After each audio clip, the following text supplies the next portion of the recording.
it's Diane at Minerva. I hope you're all having a wonderful week. And today I'm going to share a sew along for this McCall's pattern. Now it's a beautiful summer dress. You have 3 variations on the pattern that you can choose from. We're going to be making version A with the lovely ruffle here and the crossover detail. And this is the fabric we will be using today. A beautiful Minerva exclusive range, viscose chalet in tumbled prints. And we have a gorgeous cool palette going on today. I think this would suit a really nice cool pale complexion. So if those are your colours, this will be just for you.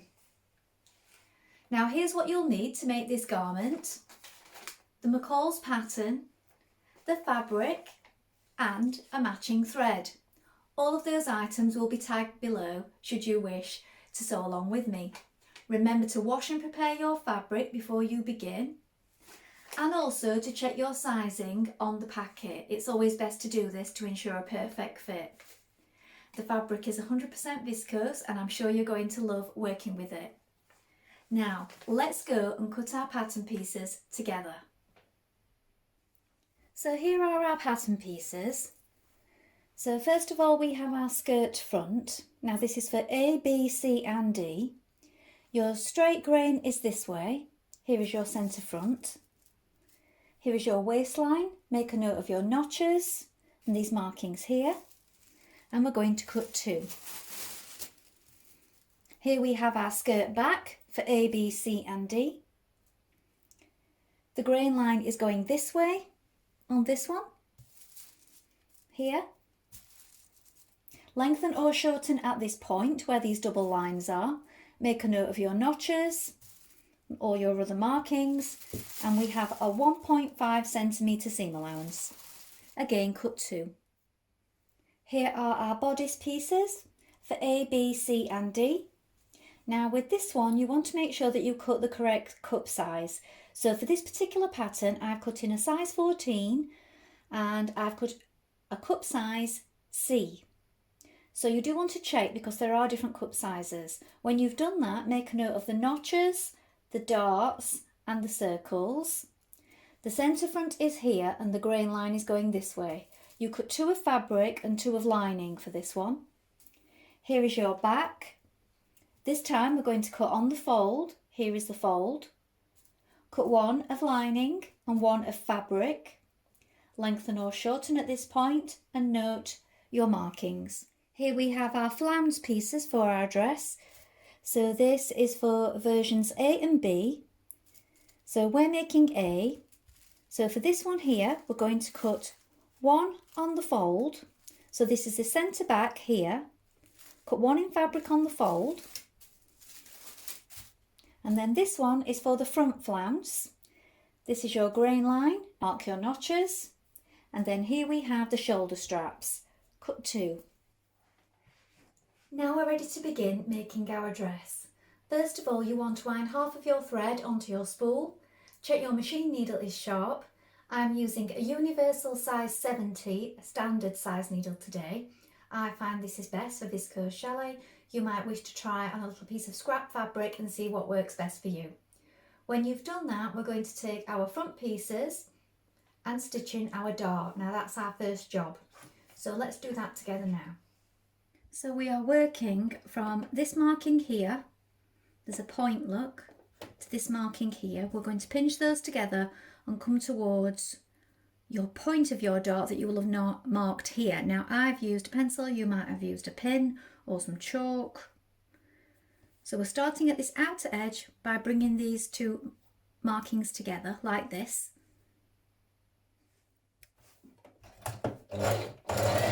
Back tack to begin.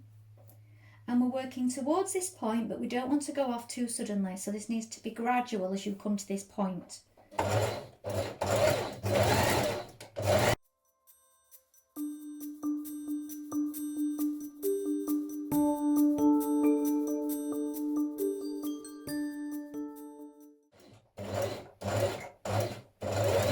Just run off the edge, and we're going to tie those threads now. When you've tied them, we're going to push the knot down towards the point. and we can trim off and repeat on the other side. We can also trim this dart down to 1.5, tapering off to nothing at the dart point. I'm now repeating those steps on my lining pieces. At this point, you're going to cut 4 lengths of ribbon, each 46 centimetres long, and you're going to take one of them and your left front, and you're going to pin it at the circle here and then baste it in position. When you've done that, we're going to stitch our front to our back bodice at the side seams.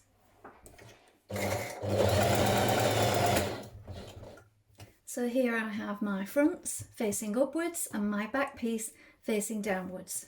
I've pinned it here at the sides and I've matched my notches here and here. Make sure that you have your ribbon out of the way so you're not catching it in. You might want to roll it up and pin it to one of the sides so that it doesn't move around and get caught in the seams. When you've done that, we're going to stitch that in place with a 1.5 centimetre seam allowance.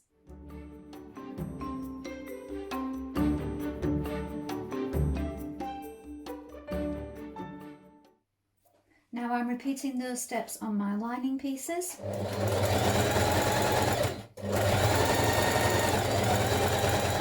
And while you're stitching your linings together, you want to stitch one of your ribbons to the right front of your bodice lining before you stitch it together, and then it will get caught in this edge here. Look. So a line of ease stitching around the bottom of your bodice. On your front flounce here at either side you have a circle. You're going to reinforce around this point with a few stitches, and then when you've done that, you're going to snip to that circle. Do the same on the other side. Stitch your front sections of your flounce to your back section. Now, you can tell if you've got them the right way because your notches match here and here. Now, if you put it on the wrong way, you'll have a notch up here and a notch down here, and you'll know that you've got the wrong side, so just flip them over. Pin them like that and then stitch those in position. Now, between your large and small circles on either side of your flounce, you're going to make a narrow hem. So you've already snipped it there so it turns in easily.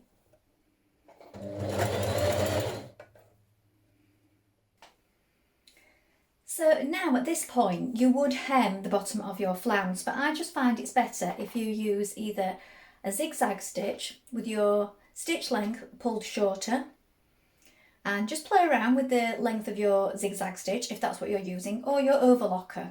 Now, I've shortened the stitch on my overlocker and I've had an experiment, and I've found by doing this before, this gives a much better edge on a flounce than trying to do a hem and then press it under. It just doesn't seem to lie properly on a flounce, I don't feel. So if you want to try this, or try it with a zigzag stitch if you haven't got an overlocker, but it does work because I used to do it like that before I had an overlocker as well, years ago. So have a go, have a play around. You can choose a few different colours to do this, and it gives a rather nice effect. So either do that or hem it, it's entirely up to you.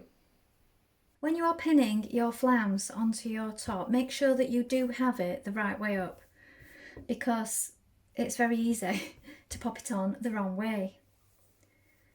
So here is the top of your bodice, and what you want to make sure is this time you've got wrong side to right side, because we want that flounce fabric showing on the right side like this, don't we? If we do it right sides together, you would have the wrong side. So make sure you've got it the right way up before pinning it on all the way around. Next, you're going to fold your shoulder straps in half lengthways like this, and we're going to stitch down the side. Now when you've done this, you can trim. Don't trim too much because we don't want it fraying out afterwards. And you can turn it through with either a bodkin or a large darning needle or a safety pin, whichever you prefer, and give it a press.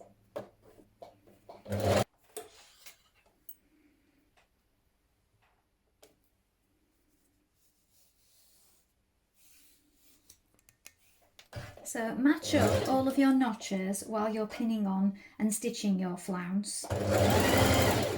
Make sure that you do this accurately before you stitch it in place, and then that way you won't have to take it off again.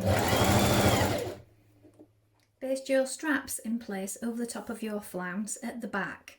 We will be leaving them free at the front as we attach our lining because we want to be able to adjust them when we try it on. Now pin your lining all the way around your bodice, so you want right sides together at this point. Do leave a small gap here because we are going to be inserting our straps when we try it. Make sure you line up all your points as you go around. Now I'm using quite a sheer lining today. I will tag this in below, but I will also tag in a regular anti-static lining also. This one is quite sheer that I'm using. You may prefer something a little bit more substantial.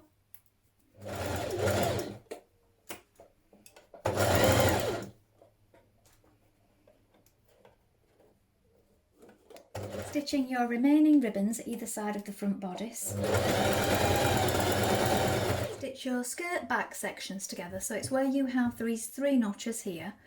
Pin it down and stitch it in place with a 1.5 centimetre seam allowance.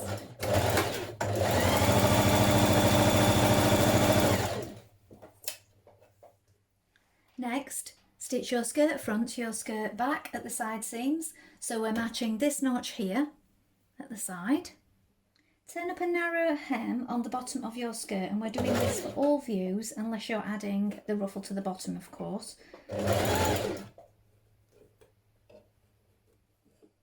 Pin your bodice to your skirt, matching up your notches, your side seams. Now stitch your bodice to your skirt.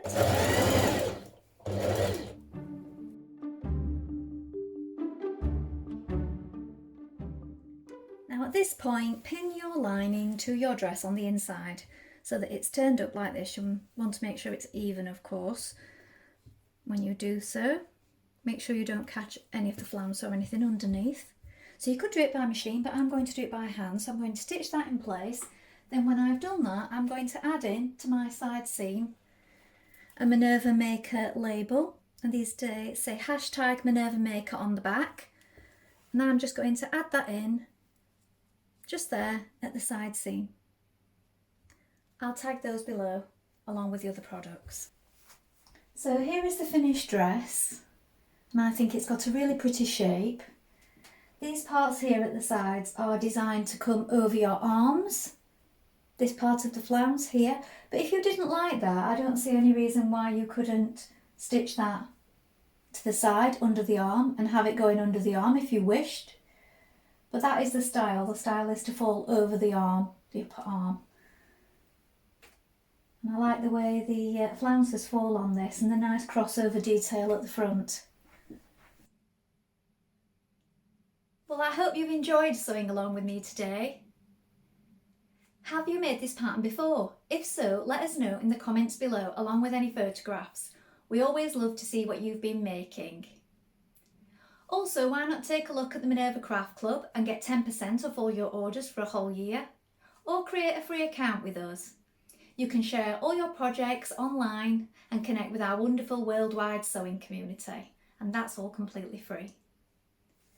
If you like what I'm wearing today, this is another one of our Minerva exclusive range viscose challis fabrics. And this particular one is a new look pattern, this style that I'm wearing today. I'll stand up so you can see. And it's 6575 new look pattern, and I will link the fabric and the products below for that one in case you're interested. As for this particular dress, I think you could have really good fun playing with all the different fabrics and these styles on the front cover. Why not try and overlay next time the different frill variations, or maybe use a knit fabric. I think this would work really well in a knit fabric and be really comfy for taking on holiday with you. As would this one, because what a fabulous beach dress. Remember to like and follow Minerva to get more video content like this every week, and I hope to be back soon with another sew along for you. Thank you so much for watching today. Bye for now.